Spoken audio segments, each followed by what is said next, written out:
Welcome to the show of Leaders in Health. Today I'm going to introduce a very important, interesting personality who played a very important role in prevention and promotion of various infectious diseases such as polio, measles and HIV/AIDS. He was the chairman of India Expert Advisory Group for Polio Eradication. He was the chairman for National Technical Advisory Group for Immunization, and he is currently the chairman for a measles elimination program as well. He has published more than 400 peer-reviewed journal articles, and yes, I'm talking about Professor Jacob John. Let me welcome to Professor Jacob John. Can you just tell us about your background, where you born, where did you do your schooling? I was born in a small town in Kerala. My parents had migrated to Alve because of my father's employment in a college. He was teaching English in the Union Christian College in Alve. That's where I went to college also. My brothers and sisters all studied there. So I was born in that town, and I went to the local government primary school up to class 5, then moved on to a middle and high school. Those days we had something called preparatory class.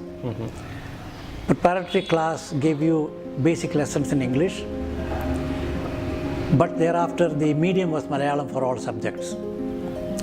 So chemistry was Rasatantra, physics was Urjatantra. Like that we learned everything in Malayalam up to those days it was called 6th form. That is 5 plus 6, 11, 11th or 12th grade, then moved on to university intermediate, and then went on to medical college. Can you share about your some of fond memories during childhood? We lived near a river, Periyar River. So during our childhood, quite regularly, say 6:30 p.m., 7 p.m. Why? Because women will also be coming into the river. So it will be, dusk could be the best time. And we all get into the river and we keep chatting away. Water would be deep enough for us to stand or sit. If you go towards the center of the river, it will be deeper. So we all learn how to swim. This used to be a regular feature. Then you come home and have dinner. Okay, dinner was always around the table, everybody together. It's a chatting social occasion. I used to climb a lot of trees because we had a lot of trees, guava trees and mango trees and Coconut. Yeah, cashew. So you enjoy nature, and so I have imbibed some of that love for nature, and I try to imitate that in Tamil Nadu where I live. Okay. So who played an important role in you to study well during the school days? I was good in studies, but not very good in games. I've tried my hand at volleyball and badminton, a little bit of cricket, but I've never done well, school days or college days. But in school days we had every week 1 hour set apart for physical training. So good exercise. And my home was about 1.5 miles away from the school. And every day we walked to the school and back. We would carry our packed lunches and eat in the school. So, you can imagine you form a group and we walk towards the school. Again form a group and we walk back to school having a lot of fun. Very quiet, small town atmosphere. The first time I saw ice was when we had to cross a railway track. And I think I was about 10 years of age when from the train, I think it was army contingent, through ice out. Maybe they had ice for keeping their drinks cool. So that's the first time I saw ice. The first time I had an ice cream, I probably was 12 years of age. Okay. So ice and ice cream, refrigerators and all were not at all known around there those days. On our street, our house is the first one who got electric connection, because street lights could be established only if there was a street line. A street line could come along our lane only if some house wanted electricity. So that's how we got electricity for the first time.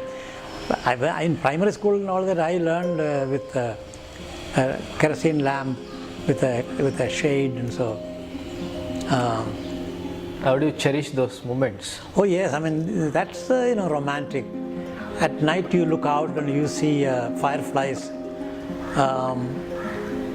and the streets are, people walk, and you bundle a few twigs, light it, and you carry that with you when you walk. So, so you see some light. What are you afraid of? We are afraid only of snakes. No thieves, no mugging, no law and order problem.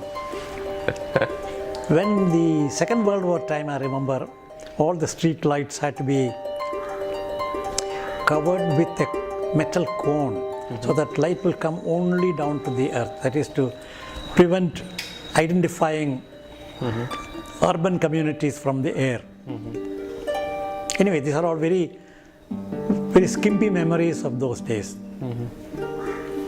School was always fun. Fun particularly because I always used to get good marks. My skill was very simple. Listen extremely careful to all that teachers say, and take notes. So if you listen carefully, the teacher actually says all that you need to know. You don't need to go back and read or do much homework.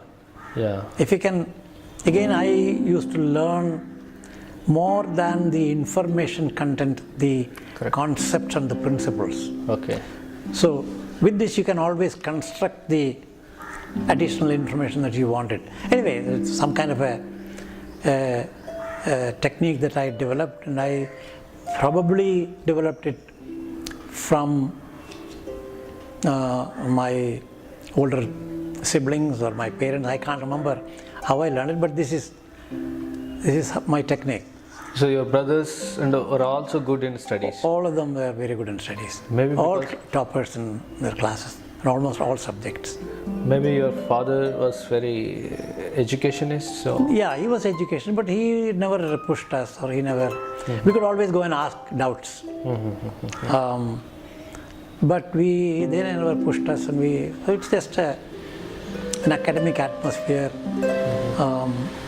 Discussions would be based on information, so that helps. Can you explain us about your transition from the school to the college? School to college was not too different, because from where our house was, you go to the right, you go to the school, you go to the left, you go to the college. It is going to the college is the first time when I began wearing footwear. In school, nobody wore footwear. Only in the scouting movement, Boy Scouts wore canvas shoes. So handed down canvas shoes were available from my older brothers. In college, is the first time that I began wearing footwear, because almost all the classmates and others were, not all, almost all.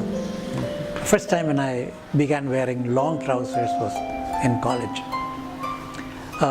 College was, of course, transition from Malayalam medium to English medium.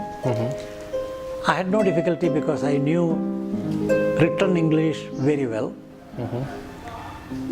Transition from the college to medical college was a big jump, because medical college all the teaching was in English.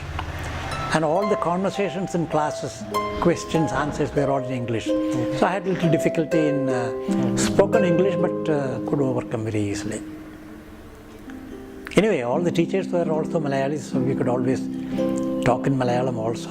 But the formal language was English in medical college.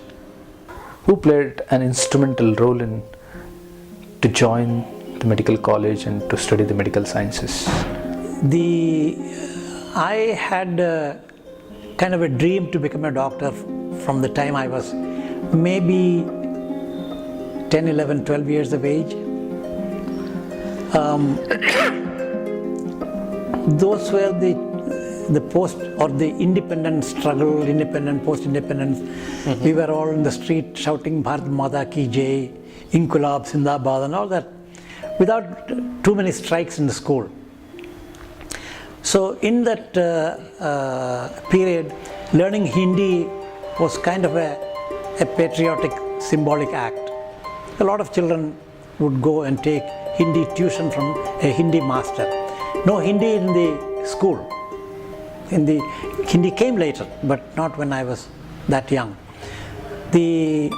So I did a Prathamik exam. I was first in Kerala state for Prathamik exam. I did not pursue that because other studies had to be given priority. But my Hindi teacher was a very lean and lanky person.